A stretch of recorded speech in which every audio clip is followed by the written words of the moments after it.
I'm going to tell you something that still sounds unreal even to me. A woman, an HOA president, got so obsessed with control that she aimed her SUV at the snowman my son and I built, thinking she could scare us into submission. She didn't know what was inside that snowman, and she definitely didn't expect to walk away with a ruined car, a ruined reputation, and a neighborhood ready to revolt. My name is James, and this is how a 7-foot frost giant ended a 5-year war I never wanted but damn sure finished. It didn't start with the snowman. It started 3 winters earlier with a lightning strike that hit the biggest oak in my front yard. The explosion felt like someone set off a mortar round beside the house. My son Jack dove under the kitchen table screaming for his mom. Clara had been gone 8 months, but grief has a way of coming back in strange shapes, thunder shadows, old memories you think you've locked away. When the smoke cleared, the tree stood split clean down the middle. It looked wounded but stubborn, like it refused to lay down and die. I hauled away the fallen half, but I left the stump. Something about it felt familiar, strong, unmovable, like a promise. Every winter the stump vanished under snow, and every winter someone managed to hit it with a car. Delivery drivers, teenagers, even a snowplow once. So I marked it 6-foot orange pole stuck straight into the center. Saved a lot of bumpers. Nobody thanked me. Instead, the first year Karen got elected president of our HOA, she mailed me a $50 violation for unauthorized hazard marking. Merry Christmas to me. I sent the check with a sticky note. Glad your husband's Lexus still has a front bumper. Never cashed. Fast forward to this December. Snow came early, fat flakes dropping like sugar on everything. Jack and I spent the whole day shoveling breathing cloud smoke in the freezing air, cheeks, red fingers numb. When the driveway was finally clear, he dropped his shovel, grinned up at me and said, "Dad, we're building the biggest snowman this HOA has ever seen." I should have said no. I should have said Karen would have a meltdown. I should have said we didn't need more trouble. But he looked so much like Clara in that moment, eyes bright, daring the world to tell him no, that something inside me cracked open. So I said, only if we build him right on top of the old stump. Make him taller than anything in their stupid rule book. He laughed so loud the whole block probably heard. We rolled the base until it was almost too heavy to move. With everything frozen stiff, it took both of us pushing with our shoulders to get it up onto the stump. It settled with a deep, satisfying crunch perfectly anchored. Then I did something I hadn't planned. I went to the garage and grabbed every piece of scrap steel I'd been meaning to get rid of. Rebar. Mesh. The old mower blade that nearly took my foot once. Jack's eyes lit up. "Dad, we're making a snow mech." "Not cheating," I told him. "Engineering." By the time we finished, the temperature had dropped to the kind that makes your teeth hurt. We gave the snowman coal eyes, a scarf from my old dress uniform, bottle caps for buttons. And because the carrots were frozen solid, Jack grabbed a sad little banana from the fruit bowl and jammed it in place. It curved upward in a cocky grin, like even the snowman knew he was built different. Jack named him Sarge, and under the streetlight with the wind whispering through the frozen air, Sarge really did look like he was standing guard. The next morning I found a violation shoved in my mailbox. No envelope, no stamp. Just Karen complaining that our seasonal structure exceeded allowed height by over 3 feet. Required immediate removal. Failure would trigger fines. Jack read it and bellowed through the window, "Sarge is taller than your soul." Karen. Mrs. Delgado across the street gave us a thumbs up. That should have been the end of it. But obsessive people don't like being ignored, especially people like Karen. She started driving by slowly. Then she started walking around Sarge, leaving a ring of expensive boot prints in the snow. One set of prints stopped inches from his banana nose. She'd been right up in his face studying him, measuring him, hunting for something to weaponize. That night after Jack went to bed, I checked my security cameras. And there she was, 2:14 a.m., bundled in a designer coat flashlight beam glinting off the rebar just beneath the thin layer of snow. She circled him like she was casing a bank vault.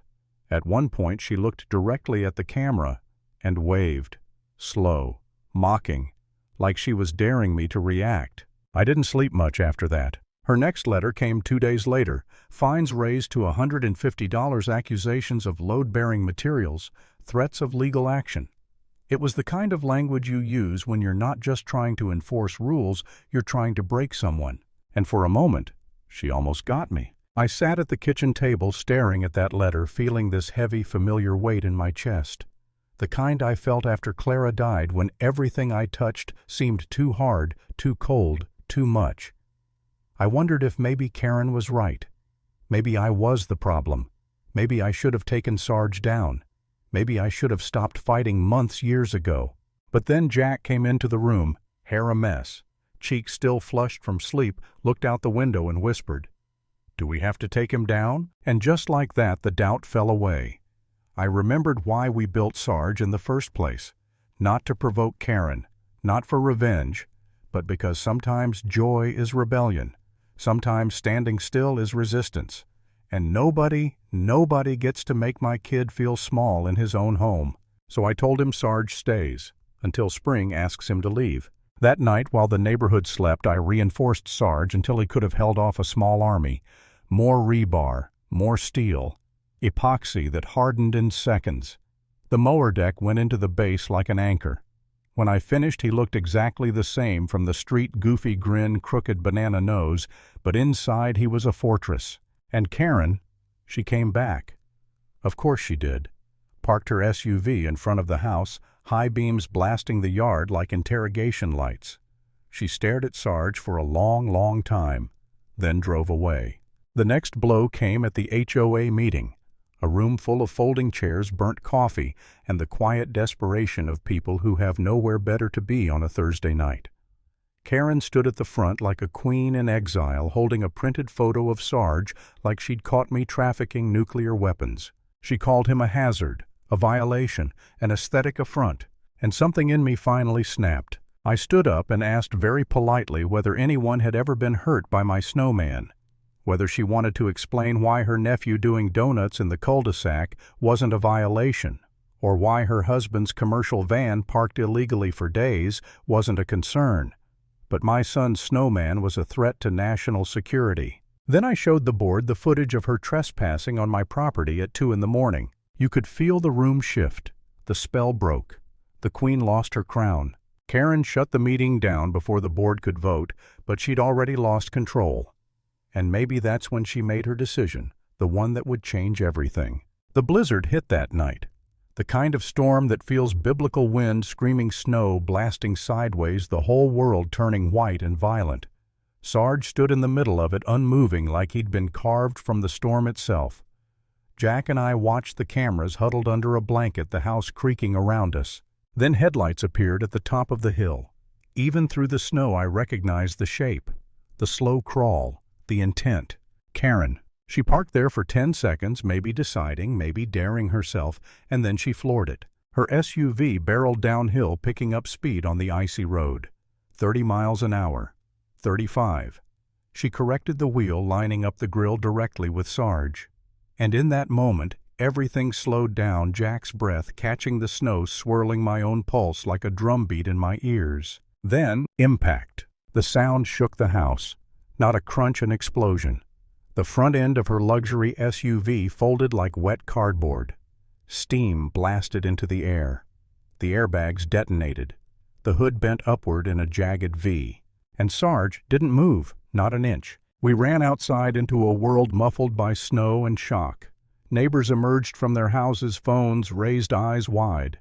Karen sat behind the airbag, stunned, her perfect coat dusted in white. She stumbled out and screamed that I'd booby-trapped the Snowman. I told her the truth. You drove into a tree stump on private property.